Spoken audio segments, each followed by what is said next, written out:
நீங்கள் இப்போ பார்த்த வீடியோ வந்து பார்த்திங்கன்னா சொர்க்கவாசலோட காட்சி தான். இந்த சொர்க்கவாசல் திறந்த வீடியோ தான் நமக்கு கிடைச்சிருக்கு.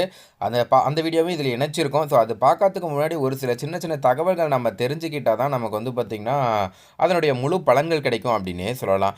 முதல்ல வந்து பார்த்திங்கன்னா இந்த வைகுண்ட ஏகாதசி அப்படிங்கிறது ரொம்பவே சிறப்பு பெற்றதுங்க. அது இன்றைக்கி வந்து காலையில் வந்து பார்த்திங்கன்னா ஸ்ரீரங்கத்தில் வைகுண்ட ஏகாதசியில் பரமபத வாசல் அப்படின்னு சொல்லுவாங்கல்ல, சொர்க்கவாசல், அதை திறந்திருக்காங்க. பொதுவாக நமக்கு தெரிஞ்ச விஷயம் என்ன அப்படின்னு கேட்டிங்கன்னா, இந்த பரமபத வாசல் வழியாக நம்ம போயிட்டு வந்தோமா நம்ம எந்த பாவங்கள் எந்த தீங்குகள் செஞ்சிருந்தாலும் அதெல்லாம் போயிடும் அப்படிங்கிறது ஒரு ஐதீகம். ஸோ அது எதனால் சொன்னாங்க, ஏன் அப்படி வந்து ஒரு சில விஷயங்கள் இருக்குது அப்படிங்கிற பல முக்கியமான தகவலை தான் இந்த வீடியோவில் நம்ம பார்த்து தெரிஞ்சுக்க போகிறோம். அதுக்கு முன்னாடி நம்ம சேனலை சப்ஸ்கிரைப் பண்ணலன்னா மறக்காமல் சப்ஸ்கிரைப் பண்ணிக்கோங்க. அப்படியே அந்த பெல் பட்டனையும் ப்ரெஸ் பண்ணிக்கோங்க. வாங்க வீடியோக்குள்ளே போகலாம். 1500 ரூபாய் மதிப்பு கொண்ட ஒரிஜினல் கருங்காலி மாலை நம்ம கிட்ட 1100 ரூபாய் மட்டுமே. பாலிஸ்டர் மாலையும் நம்ம கிட்ட இருக்கு. 8 mm பாலிஸ்டர் மாலை வேணும்னா 1400 ரூபாய் வரும். கேஷ் ஆன் டெலிவரி நம்ம கிட்ட கிடையாதுங்க. ரொம்ப நம்பகத்தமையா தினமும் வந்து பாத்தீங்கன்னா நிறைய பேர் வாங்கிட்டு இருக்காங்க. மாலையிலேயே பல வகை இருக்குங்க. ஃபர்ஸ்ட் குவாலிட்டி மாலை இந்த ரேட்டுக்கு உங்களுக்கு எங்கேயுமே கிடைக்காதுங்க. கான்டாக்ட் 88 70 10 75 27. எல்லா பெருமா கோயிலுமே இன்றைக்கி வந்து பார்த்திங்கன்னா வைகுண்ட ஏகாதசி சொர்க்கவாசல் திறப்பு விழா ரொம்ப விமர்சையாக நடைபெற்றது அப்படின்னே சொல்லலாம். பலருக்கும் வைகுண்ட ஏகாதசி சொர்க்கவாசல் திறப்பு வரலாறு குறித்து தெரியாமல் இருக்கும். அது குறித்து ஒரு சில தகவல்கள் சின்னதாக நம்ம தெரிஞ்சுக்கலாம் வாங்க.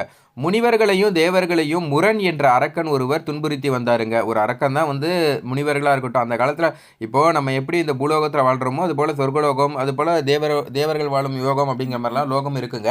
அதில் அங்கே முனிவர்கள் இருப்பாங்க, தேவர்கள் இருப்பாங்க. ஸோ அங்கே வந்து பார்த்திங்கன்னா முரண் அப்படிங்கிற ஒரு அரக்கன் ஒருத்தன் வந்து பார்த்திங்கன்னா எல்லாத்தையும் துன்புறுத்திட்டு இருந்திருக்கான். அவனுக்கு கொஞ்சம் அதிகமாக சக்தி இருக்குன்னு வச்சுக்கோங்களேன். அவரின் துன்பத்திற்கு ஆளான அனைவரும் மகாவிஷ்ணுவிடம் காப்பாற்றுமாறு முறையிட்டனர். அவர்களை காப்பாற்றுவதற்காக மகாவிஷ்ணு முரண் என்ற அரக்கனுடன் போரிட்டு வெற்றி கண்டார். போரில் களைப்படைந்த மகாவிஷ்ணு ஒரு குகையில் ஓய்வெடுக்க சென்றார். போரில் தோல்வியுற்ற முரண் ஓய்வெடுத்து கொண்டிருந்த பெருமாளை கொல்வதற்காக முயற்சி செய்தார். அப்போது மகாவிஷ்ணுவின் உடலில் இருந்து வெளிப்பட்ட சக்தி பெண் உருவம் எடுத்து முரணுடன் போரிட்டு வெற்றி பெற்றது. ஸோ பெருமாளின் உடலில் இருந்து வெளியான சக்தியான அந்த பெண்ணுக்கு ஏகாதசி என அரக்கன் பெயர் சூட்டினார். ஸோ அதே சமயம் அன்றைய திதி நாளுக்கு ஏகாதசி என்று பெயர் வந்தது. இந்த நாளில் வழிபடுபவருக்கு வைகுண்ட பதவி அளிப்பதாக பெருமாள் வரமளித்தார். இதன் காரணமாக வைகுண்ட ஏகாதசி சொர்க்க பதவியை கிட்டும் சிறப்பு நாளாக கொண்டாடப்பட்டு வருகிறது. ஸோ நமக்கு தெரியும் ஏகாதசினா என்ன எப்படி அப்படிங்கிறது. அந்த அரக்கனை கொல்றதுக்காக அந்த பெண் ஏகாதசி அப்படிங்கிற பெண் வந்து வந்ததுனால தான் வந்து பார்த்திங்கன்னா இந்த கதை வந்தது அப்படிங்கிறது ஓரளவுக்கு எல்லாருக்கும் மேக்ஸிமம் தெரிஞ்சிருக்குங்க. ஸோ இதில் சொர்க்கவாசல் அப்படிங்கிற ஒரு விஷயமும் இருக்குது. நேற்றே நம்ம இந்த கதையை வந்து பார்த்திங்கன்னா இன்னொரு வீடியோவில் பார்த்துருந்தோம் தெளிவாக. ஸோ இன்னொரு டைம் பார்த்துக்கலாம் வாங்க. உலகத்தில் உள்ள அனைத்து உயிர்களையும் படைக்கும் பிரம்மாவின் படைப்பு காலம் முடிவடைந்ததுங்க. எல்லா உயிர்களும் இறைவனிடத்தில் ஒதுங்கிவிடும் காலமாக ஊழி காலம் இருந்தது. அப்படி ஊழி காலம் தொடங்கப்பட்ட பின் மகாவிஷ்ணுவின் வயிற்றில் இருந்த தொப்பிலில் இருக்கும் தாமரையில் பிரம்மன் அடங்கினார். பிரம்மனின் அடுத்த கட்ட பகல் தொடங்கியதும் தாமரை இலை தண்ணீர் பிரம்மன் மேல் தெளிக்கப்பட்டது. அதிலிருந்து சில துளிகள் பிரம்மனின் காதுகளில் சென்றன. பின்னர் விழித்து கொண்ட பிரம்மன் முதல் வேளையாக தனது பிராணவாயுவை தூண்டினார். அப்போது அவரது இரு காதுகளில் இருந்தும் அசுத்தமான நீர் வெளியேறியது. அதில் ஒன்று மிருதுவாகவும் ஒன்று கடினமாகவும் இருந்தது. வெளியேறிய 2 நீர்த்துளிகளும் மது மற்றும் கைடபர் என்று அசுரர்களாக உருவெடுத்தன. ஸோ பிரம்மாவோட இதுலேருந்து தான் வந்திருக்கு. இருவரும் ஒளி வடிவில் பிரம்மாவிடம் இருந்த வேதங்களை திருடி சென்றனர். ஸோ பின்னர் ஹயக்ரீவர் அவதாரம் எடுத்த பெருமாள் அந்த வேதங்களில் திரும்ப கொண்டு வந்தார். ஸோ அவர்கள் இருவரும் அனைவரையும் துன்பப்படுத்தி கொண்டிருந்தனர். பெருமாள் அவர்களுடன் போரிட்ட போது இருவரும் பெருமாளிடம் சரணடைந்தனர்.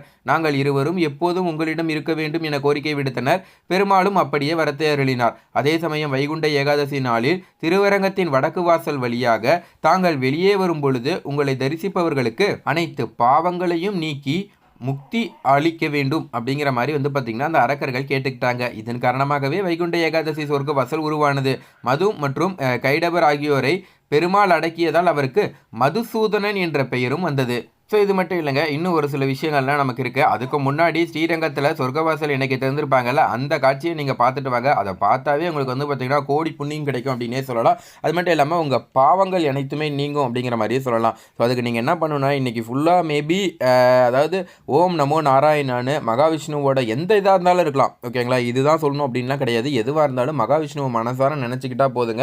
இன்றைக்கி காலையிலேருந்து நினச்சிட்டே இருங்க. அது மட்டும் இல்லாமல் இந்த வீடியோவை லைக் பண்ணிவிட்டு கமெண்ட்ஸில் ஓம் நமோ நாராயணன் 3 முறை டைப் பண்ணுங்கள். ஏன் டைப் பண்ண சொல்கிறேன்னா, நீங்கள் நினைக்கிறத விட எழுதும்போது உங்கள் மனசில் அப்படியே நிற்கும். நீங்கள் எழுதுனீங்கன்னா அந்த கமெண்ட்ஸை எத்தனையோ பேர் வந்து பார்த்திங்கன்னா லட்சக்கணக்கானோர் வந்து படிப்பாங்க. அப்போ அவங்களையும் தூண்டின ஒரு விஷயமா உங்களுக்கு தான் அந்த பலன்கள் கிடைக்கும். ஸோ ஒரு விஷயத்திலேயே வந்து பார்த்திங்கன்னா நீங்கள் செய்கிற நல்லதை இன்னொருத்தரை செய்ய வைக்கிறது தான் மிகப்பெரிய ஒரு நன்மையான ஒரு விஷயம். ஸோ அதனால தான் வந்து பார்த்திங்கன்னா நாங்கள் வந்து சொல்கிறோம், கமெண்ட்ஸில் வந்து பார்த்திங்கன்னா இந்த விஷயம் பண்ணுங்கன்னு. அதே போல் இந்த வீடியோவை உங்கள் தெரிஞ்சவங்களுக்கெல்லாம் ஷேர் பண்ணிங்கன்னா அவங்களுக்கு இந்த தெரியாத விஷயங்கள் எவ்வளவோ இருக்கும் ஏகாதசியை பற்றி. ஸோ அதை பற்றி தெரிஞ்சுக்குவாங்க. சரி வாங்க அந்த ஸ்ரீரங்கத்தோட அந்த காட்சியை பார்க்கலாம்.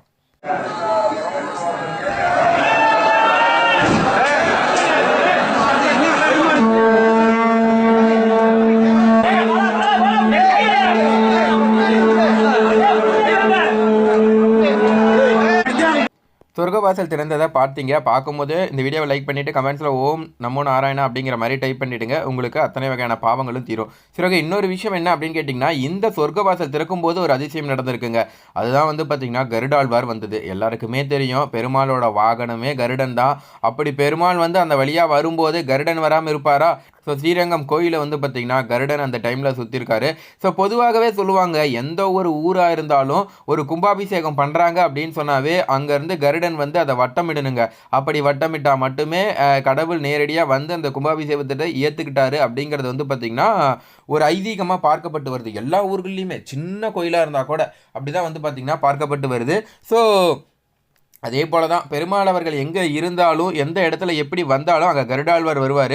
இது எல்லாருக்கும் தெரிஞ்ச விஷயந்தான். ஸோ இது ஒரு பெரிய விஷயம் கிடையாது அப்படின்னாலும் அந்த வந்து ஒரு இன்றளவும் நம்ம வந்து ஒரு அதிசயமாக பார்க்கப்பட்டுட்டு தான் வருது. எப்படா கரெக்டாக வராங்க அப்படிங்கிற மாதிரி, கருடர் வராங்க அப்படிங்கிற மாதிரி. ஸோ இது வந்து கடவுளோட ஒரு முக்கியமான ஒரு செயல் அப்படின்னே சொல்லலாங்க. சரி, ஏன் அந்த மாதிரி அப்படிங்கிற மாதிரி நிறைய கருத்துக்கள் நமக்கு இருக்கும். ஒவ்வொன்றுமே கடவுளோட திருவிளையாடல் தாங்க. நம்ம புராணங்கள்லையும் படிச்சிருப்போம். எங்கே ஒரு விஷயங்கள் கேள்விப்படுறோம், ஒரு புராணங்களில் ஒரு செய்திகள் கேள்விப்படுறோம் அப்படின்னா அது வந்து இந்த இதில் நடக்கும்போது, கலியுகத்தில் நடக்கும்போது நமக்கு வந்து பார்த்திங்கன்னா அப்படியே ரொம்ப ஆச்சரியமாகவும் வியக்கத்தக்கவுமாக தாங்க இருக்கும். இப்போ பொதுவாகவே சொல்லுவாங்க, நமக்கு தெரிஞ்சதெல்லாம் என்னங்க சொர்க்கவாசல் அப்படின்னா என்ன சொல்லுவோம். ஸோ அந்த வழியாக நம்ம வரும்போது நமக்கு வந்து பார்த்திங்கன்னா சொர்க்கத்தில் இடம் கிடைக்கும். இன்னும் பொதுவாக கிராமங்களில் சொல்லக்கூடிய விஷயங்கள் என்னென்னா, இந்த மார்கழி மாதத்தில் யாராவது இறந்துட்டாங்கன்னா நேரடியாக வந்து பார்த்திங்கன்னா சொர்க்கத்துக்கு போவாங்க அப்படிங்கிற மாதிரி சொல்லுவாங்க. பட் அதனுடைய முழு வரலாறு என்ன அப்படிங்கிறது நமக்கு தெளிவாக தெரிஞ்சிருக்கணும்ல. ஸோ அதுதான் வந்து பார்த்திங்கன்னா நம்ம முதல்ல வந்து பார்த்தோம். ஸோ இப்போது நீங்கள் இல்லைங்க இப்போ சொர்க்கவாசல்னு திறப்பு அப்படின்னு சொன்னாலே ரொம்ப திருவரங்கம் ஸ்ரீரங்கம் தாங்க ஃபஸ்ட்டு ரொம்ப முக்கியமாக போற்றப்படுற ஒரு கோவில் என்ன அப்படின்னு கேட்டிங்கன்னா ஸ்ரீரங்கம்ங்க. ஏன்னா அங்கே வந்து பார்த்திங்கன்னா மகாவிஷ்ணு வந்து பார்த்திங்கன்னா அங்கே தான், ஏன்னா கதையே பேஸ் பண்ணி வருது மகாவிஷ்ணுவோட இதில் தான் வருது. ஸோ முழுக்க வந்து அங்கே மகாவிஷ்ணு வந்து பார்த்திங்கன்னா உறங்கிக்கிட்டும் காட்சி கொடுத்துட்டு இருந்திருப்பார். ஸோ மற்ற இடங்களில் பெருமாள் ஒவ்வொரு இடத்துல ஒவ்வொரு மாதிரி காட்சி கொடுப்பாரு. பட் அங்கே வந்து பார்த்திங்கன்னா விஷ்ணு வடிவத்தில் காட்சி கொடுத்ததுனால ஸ்ரீரங்கம் திருவரங்கம் எல்லாமே வந்து பார்த்திங்கன்னா ரொம்ப சிறப்பு வாய்ந்தது அப்படின்னே சொல்லலாம். அது மட்டும் இல்லாமல் இன்னொரு பக்கம் வந்து பார்த்திங்கன்னா திருப்பதியில் வந்து பார்த்திங்கன்னா பயங்கரமாக கொண்டாடப்படுவாங்க. ஸோ இந்த ஏகாதசியை பொறுத்த வரைக்கும் திருப்பதி அதே போல் ஸ்ரீரங்கம் ரெண்டு இடத்துலையுமே ரொம்ப பயங்கரமாக கொண்டாடப்படும். அது மட்டும் இல்லாமல் இன்னொரு விஷயம் என்னென்னா, திருப்பதியிலலாம் இப்போ வந்து பார்த்திங்கன்னா டோக்கன் இல்லாமல் ஃப்ரீ தரிசனமே கிடையாதுங்க. அடுத்த 8 நாள், இந்த 8 நாள் நீங்கள் வந்து பார்த்திங்கன்னா திருப்பதி போய் வழிபாடு செஞ்சிங்களாவோ ஸ்ரீரங்கம் போய் வழிபாடு செஞ்சிங்கனாவோ உங்களுக்கு வந்து பார்த்திங்கன்னா இந்த பாவங்கள் சொல்லுவாங்கல்ல, சின்ன சின்ன பாவங்கள், ஐயா நான் தெரியாமல் ஒரு எறும்பை கொண்டுட்டேன், ஐயா நான் தெரியாமல், இதை கூட ஒரு பாவமாக வந்து தேவர்களும் முனிவர்களும் கருதுவாங்க. ஒரு உயிர், சின்ன உயிர், ஒரு மரத்தை வெட்டினா கூட அதுவும் ஒரு உயிர் தானே. ஸோ அந்த உயிரை அதாவது எங்கெங்கெல்லாம் உயிர் இருக்கோ அந்த எந்த உயிராக இருந்தாலும், சின்ன கொசுவாக இருந்தாலும் அது ஒரு உயிர் தான். அந்த மாதிரி எங்கெங்கெல்லாம் உயிர் இருக்கோ அந்த உயிரை வந்து யாரெல்லாம் கொன்னாவோ அது வந்து பார்த்திங்கன்னா ஒரு பாவத்தில் தான் சேர்க்கப்படும். பட் நாம் அதை வந்து பெருசாக பார்க்கப்படல அப்படின்னே சொல்லலாம். அதாவது இப்போ கொசுவாக இருக்கட்டும், இதுவாக இருக்கட்டும், நம்ம சாப்பிட்ற விஷயங்களாக இருக்கட்டும், அதெல்லாம் ஒவ்வொன்று சொல்லும் போது அதெல்லாம் கிடையாது அப்படிங்கிற மாதிரி நம்ம சொல்லலாம். பட் அதையும் வந்து பார்த்திங்கன்னா தேவர்களும் முனிவர்களும் ஒரு பாவமாக தான் கருதுவாங்க. அதனால தான் அவங்க வந்து பார்த்திங்கன்னா தேவர்கள் முனிவர்கள் என்ற ஒரு உச்சத்தில் இருக்காங்க அப்படின்னே சொல்லலாம். பல புராணங்களில் நம்ம கேள்விப்பட்டிருப்போம். நம்ம சேனல்லே தொடர்ந்து நிறைய பார்க்கும்போது என்ன பார்த்துருப்போன்னா, பொதுவாகவே வந்து ஒரு அரக்கர்கள் இருக்காங்க, ஒரு அசுரர்கள் இருக்காங்க அப்படின்னா அவங்க வந்து தேவர்களையும் முனிவர்களையும் தான் ஃபஸ்ட்டு வந்து பார்த்திங்கன்னா துன்புறுத்துவாங்க.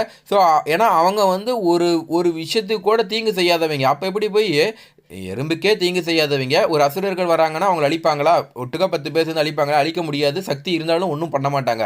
அதுக்கு தான் அவங்க என்ன பண்ணுவாங்கன்னா நேரடியாக போய் கடவுள்கிட்ட வந்து முறையிடுவாங்க. அதே தாங்க நம்ம வாழ்க்கையிலயும் நடக்கணும்.